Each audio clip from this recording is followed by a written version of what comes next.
بسم الله الرحمن الرحيم. زموږ په ورځ موږ تعلیق کې نننۍ لیسن مېربا بابا موږ څنګه جوړو د هغې دپاره به هم موږ یو فارمټ تیاروو. د هغې دپاره په اول موږ یو لاین راکړو. لاین راکولو نه بعد به موږ هړایي خط یعنې دوه نیمې نقطې ولګوو.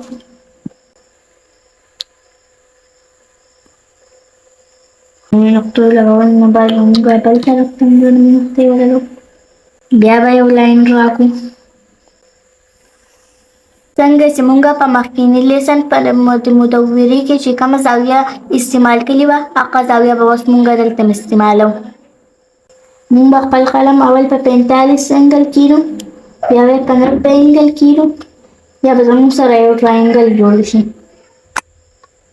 ټراینګل په دې منځ کې چې دا کومه زاویه راځي دا به موږ د مد دپاره هم استعمال کړي وو، اوس به د ب دپاره هم استعمالوو.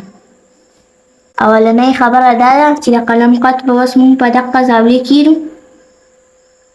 لاندې طرف ته به رو رو رو رو رو رو رو رو قلم راولو، زموږ قلم به د لاین سره ټچ شي، بیا به رو رو رو رو رو رو رو رو زموږ قلم به د لاین نه لږ اوچت شي. کله چې موږ د با اخرني سر ته ورسو نو موږ له پکار دی چې د ب په کچ نوک باندې د اخره سره لږه ګولایي وکړو. په دې طریقه به تاسو ب لیکئ او دې ته کشتنما ب وایي. دې ته ولې موږ کشتنما ب وایو؟ ځکه چې د کشتۍ هم داسې شیپ وي او د ب هم داسې شیپ دی. راځئ اوس موږ د دې پیمایش کوو چې د دې څه پیمایش دی. موږ به ب د دې ځای نه تقریبا یو قط اوچتو.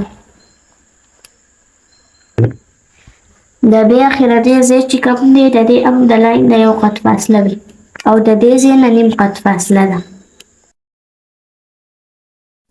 اوس د دې نه بعد د ب لمبایي چې کومه ده د دې به څونه قط وینو؟ 1 2 3 4 5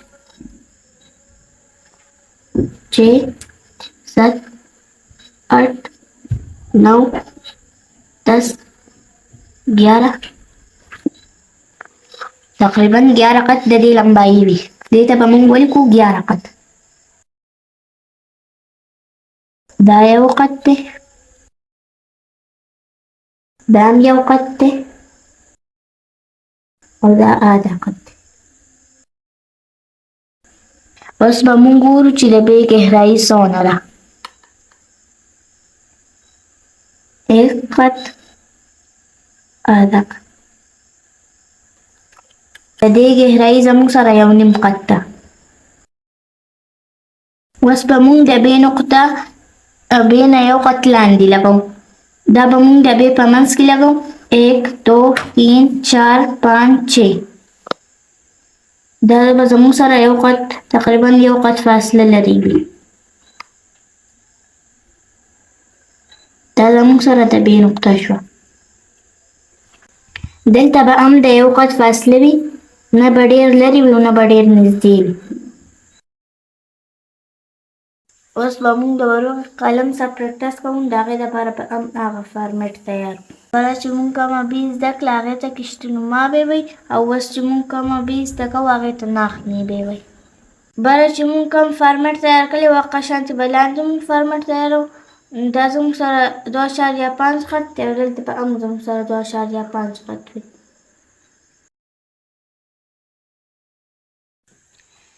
دې ته موږ ناخنې ب ولې وایو؟ ځکه چې دا د دې شکل په شانتې وي. کوم انګل چې موږ کشتنما ب دپاره استعمال کړی و هغه انګل به اوس موږ د ناخنې ب دپاره استعمالوو. قلم قد چې کوم دی دا به موږ د ناخنې ب دپاره نیم قط ښکته ایږدو. ځکه چې موږ کشتنما ب د لاین سره ټچ کړې وه او دلته به نه ټچ کوو، دلته به دې نیم قط لاندې ایږدو.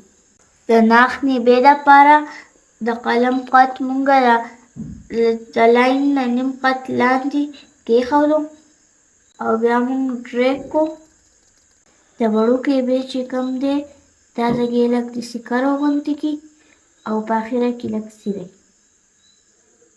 نقطې به اوس زه د لاین د پاسه جوړې کړم.